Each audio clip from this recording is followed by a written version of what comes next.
The road stretched into the countryside, long and winding, flanked by towering trees that blocked the horizon.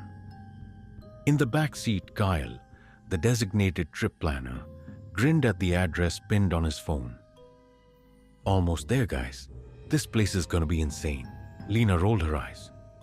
You said that about the last Airbnb, and the pipes burst. Hey, that was just bad luck. Kyle waved a hand dismissively.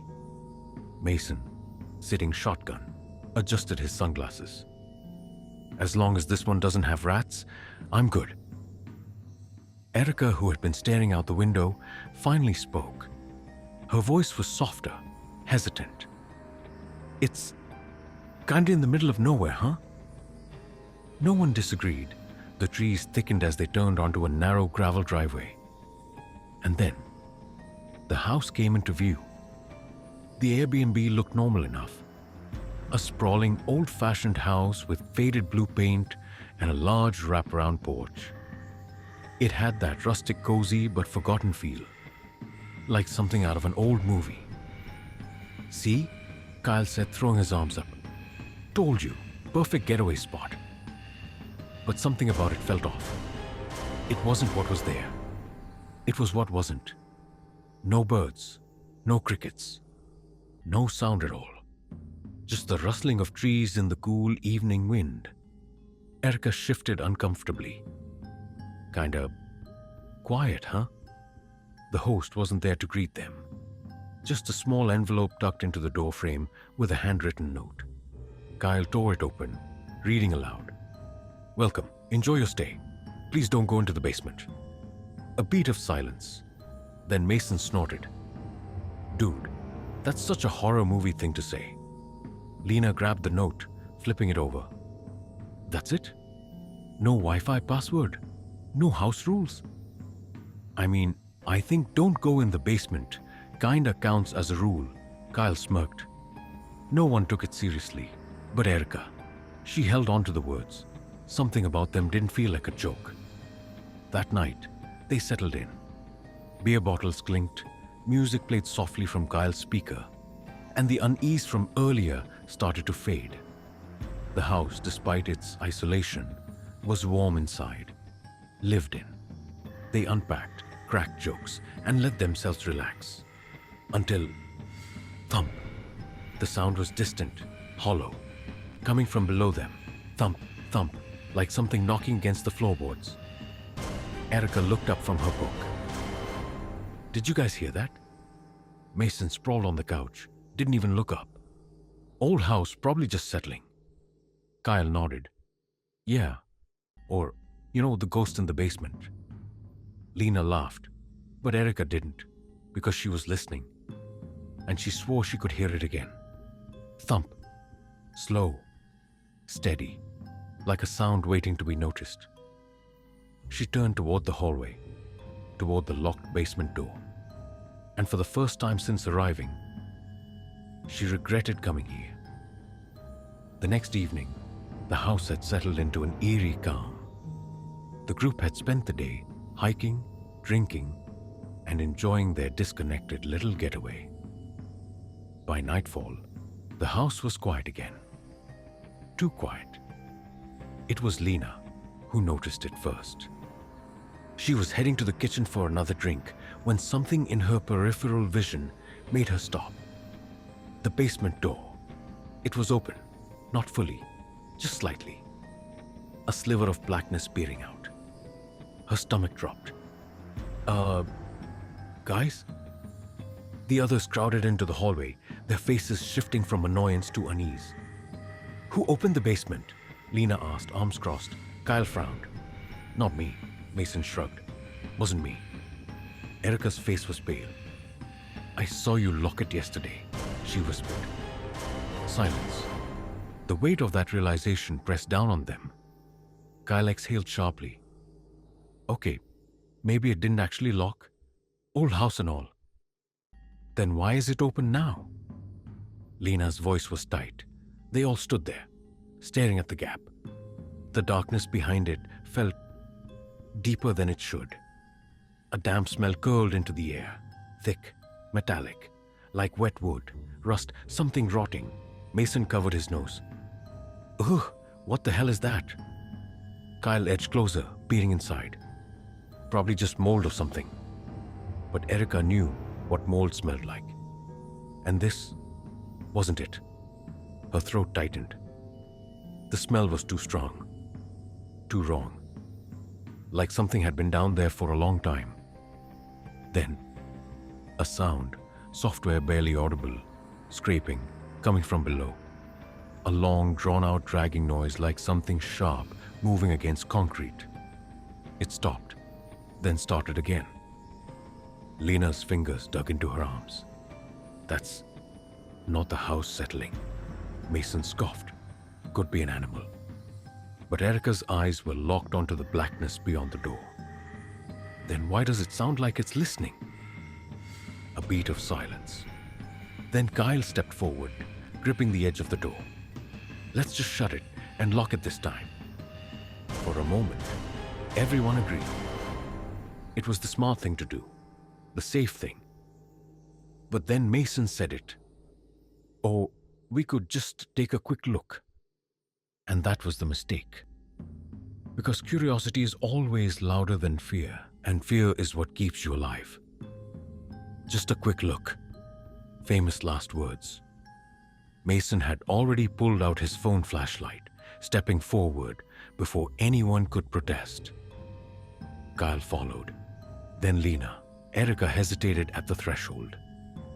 Every part of her wanted to stop them. But when the others moved, she couldn't be the only one left behind. So she followed. And the moment her foot touched the first step, she felt it. The air changed.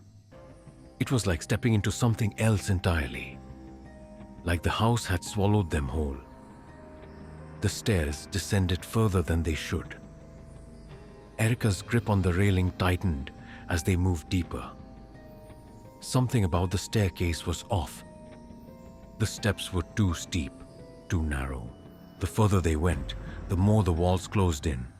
And yet, the staircase just kept going. Lena whispered, "This doesn't make sense. The house isn't this big." Kyle muttered, "Maybe there's like an underground section." But Erica wasn't buying it. Her breath cold in the air. It was freezing, and it shouldn't be. Not in a house that was warm upstairs. Not unless something else was down here. Kyle's flashlight flickered. Mason swore under his breath. Old wiring or something, but Lena had stopped walking. Her flashlight beam shook slightly against the wall. "Guys, look. The walls weren't smooth. They weren't even wood. They were stone. Old, rough like a cave. Carved into the surface were symbols. Deep, jagged scratches that spiraled across the rock. Like someone had tried to etch them in a hurry. Like someone had been desperate." Kyle leaned closer. "What do you think it means?" Erica didn't want to know. Because those symbols, they looked fresh. And that meant someone had been down here recently. The air was thicker now. A pressure sat heavy against Erica's chest, like the weight of 100 unseen eyes. She exhaled shakily. "We should go back." Her voice barely echoed. Like the walls were swallowing sound. Kyle hesitated. Yeah, maybe. But before he could finish, Mason spoke. "There's a door." Erica stiffened. Because of course there was. And they should have turned back. They should have left right then and there. But they didn't. Because some things are meant to stay buried. And some doors aren't meant to be opened. The air felt wrong. Thick, heavy. Like something was pressing down on them, making it hard to breathe. At the bottom of the staircase, the door stood waiting. It was old, warped with age, but the strangest thing, it looked alive. Kyle reached out first, fingertips grazing the surface. His face twisted. "It's warm?" Mason frowned. "That doesn't make sense." The wood looked rotten, blackened at the edges, but it pulsed under Kyle's palm, like it had a heartbeat. Erica took a step back. Every part of her screamed not to be here. "We need to go back." No one moved, because that's when they heard it. A soft shuffling sound from the other side of the door. Lena stiffened. "Did you hear that?" They all did. A faint movement, like something dragging itself across the floor.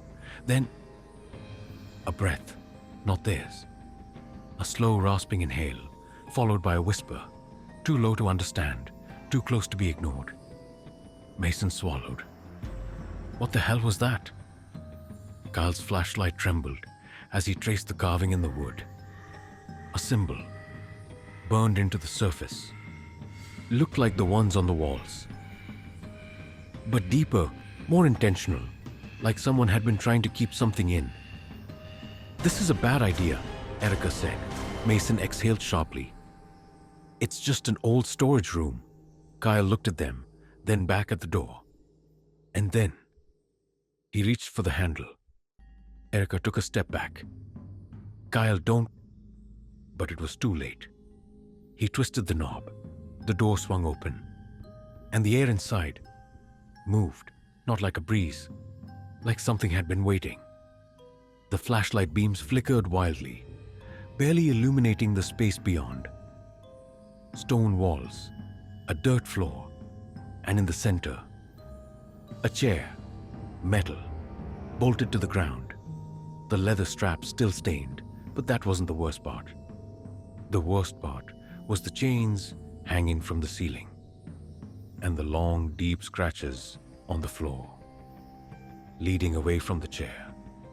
Because whatever had been in here had tried to escape, and whatever had tried to escape wasn't here anymore. The room felt ancient, not like an old basement, not like an abandoned storage area. It felt like something that had been buried, like something that was never meant to be found. Kyle's flashlight beam shook as it passed over the hanging chains. Some were bolted into the ceiling, others snapped off, lying in twisted piles on the floor. And in the center, a chair, metal, rusted, bolted to the ground. Leather straps dangled from the arms, the buckles still locked tight, like someone had been tied here, like someone had struggled. Mason exhaled sharply. "What the hell is this?" Lena took a step back. This isn't part of the house, right?" Erica shook her head. She could feel it. This place didn't belong here. And yet, here it was, waiting. The walls were covered in scratches, not like the symbols they had seen earlier. These were different, more frantic, more human. Deep, ragged lines, all dragging toward the door. Not away. Whoever was in here hadn't been trying to get out. They had been trying to stop something from coming in. Erica's stomach twisted. "We need to leave, right now." Then, click. A sharp mechanical sound echoed through the space. Kyle froze. What was that? A slow whirring noise followed, crackling through the silence. The group turned at once, at the far side of the room, sitting on a dust-covered table. A tape recorder, playing by itself. The voice wasn't clear. It crackled, cutting in and out like a damaged cassette. But the tone, it was frantic, desperate. "If you're hearing this..." Static, a slow inhale. "It's too late." The words sent ice through Erica's veins. Mason's breath came out fast. Nope, turn that shit off." Kyle stepped forward, reaching for the recorder. Then, the door. It slammed shut, hard, too hard, like something had pushed it closed. Lena screamed. The light flickered, and then something moved in the dark. They weren't alone anymore. The air shifted. Not like a draft, not like the natural cold of an underground space. It was heavy, thick, like the space around them had shrunk, like the walls were closing in. Erica's ears popped. Lena's breath came in short, panicked gasps. Mason wiped his forehead, his skin damp with sweat. "Do you feel that?" Kyle muttered. It wasn't a question, because they all felt it. A pressure, a weight pushing down, like something in this room was waking up. Then, a sound, low, deep, not words, not a voice, something breathing. Erica's fingers curled into fists. It was slow, heavy, deliberate, like lungs expanding, a long rattling exhale. Lena whimpered. Kyle took a half step back. That wasn't one of us, no one argued, because they already knew. The lights flickered, the glow from their phone screens dimmed. Then, they went out. Everything plunged into darkness. Lena gasped. Mason cursed under his breath. Erica gripped her phone, shaking it, clicking the buttons. Nothing. The batteries weren't dead. The screens weren't cracked. The light was just gone, like something had taken it. Then, movement. Not the kind that made sense. Not footsteps. Not shifting weight. Something sliding. Something stretching. Their eyes adjusted to the dark, barely catching the shapes flickering along the walls. They weren't shadows. They were too fluid, too alive. Long fingers twitching. A figure rising from the farthest corner. Mason's breath hitched. "Oh, fuck this!" The shapes twisted. A sound. A low, guttural groan. Not human. Not even close. It wasn't sleeping anymore. It was awake. And it knew they were here. "We need to leave. Now." Kyle's voice cut through the thick, suffocating air. No one argued. Lena was already moving, gripping Mason's wrist as they turned toward the staircase. Or at least, where the staircase should have been. But it wasn't there. The steps leading back to the house were gone. Vanished. Like they had never been there at all. A hallway stretched ahead instead. It was wrong. Too long, too narrow. The walls were slick, wet, almost breathing. Erica's chest tightened. This wasn't here before. Lena swallowed. We must have gotten turned around. Mason shook his head. "Number, we came straight from that way. This wasn't here." The silence pressed in, thick and suffocating. Then Kyle took a shaky step forward. Only one way to go. The hallway led to a door. Mason shoved it open. The second it creaked wide, Lena let out a choked sob. Because inside was the basement, the same room, the same chair, the same chains dangling from the ceiling. Kyle spun back to the hallway, opening another door. Same room. Mason yanked a third. Same damn room. No matter where they went, no matter which door they tried, it led them back here. The house wasn't letting them go. Lena's breath came in sharp, fast sobs. "This isn't real. This isn't real." Kyle pressed his fingers against his temples, pacing. "Okay, there has to be a way out. There's always a way out." But Erica wasn't listening to them. She was staring at Mason. Because something was wrong. He was too still. His breathing was off. Too steady. Too controlled. Then, he lifted his head and smiled. "Maybe we're not supposed to leave?" His voice was wrong. Too deep. Like it wasn't his anymore. Erica took a step back because Mason's eyes weren't Mason's anymore. Something was inside him. And it wasn't human. The footsteps came first. Software deliberate. A slow, measured pace above them. Kyle's breath hitched. Someone's in the house. No one responded, because they all knew. No one should be up there. The ceiling groaned with each step. The sound traveled back and forth. Lena gripped Mason's wrist, then immediately pulled away. His skin was too cold, too still. Mason hadn't spoken since the last door wouldn't open. Erica glanced at him again. His smile was gone now. His expression was blank, like he was listening to something else. Something none of them could hear. Click. Another tape recorder started playing. Not the one on the table, a new one. Kyle's flashlight swung toward the corner. And there it was. A second dusty recorder, already playing. And this time, the voice was clear. You should have listened. Erica's throat locked. The footsteps above them stopped. Silence. Then, a door creaked open. Not by itself. Something was standing there, watching, waiting. Kyle's hands shook. The figure stepped forward.